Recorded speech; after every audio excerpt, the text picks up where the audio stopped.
नमस्कार, परभणी न्यूजमध्ये आपलं स्वागत करतो। मी दिलीप बनकर। पाहूया आजच्या ठळक घडामोडी। जिंतूर तालुक्याच्या चिंचोली गावातील जिल्हा परिषदेच्या समोर अतिक्रमण हटविण्यात यावे आणि ग्रामपंचायत कार्यालयात बायोमेट्रिक मशीन बसविण्याकरिता यावी अशा विषय घेऊन 3 दिवसापासून गावातील पांडुरंग कोरडे हे पाण्याच्या टाकीवर छतावर जाऊन आमरण उपोषण सुरू केले आहे।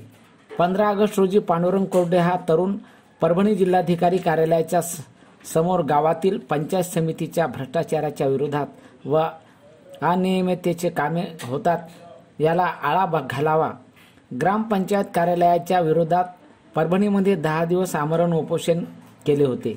त्यामध्ये सरपंचाला निलंबित करण्यात आले।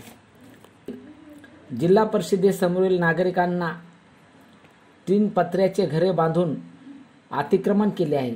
विद्यार्थ्यांना खेळण्यासाठी मैदान नाही, यासाठी हे आमरण उपोषण सुरू आहे।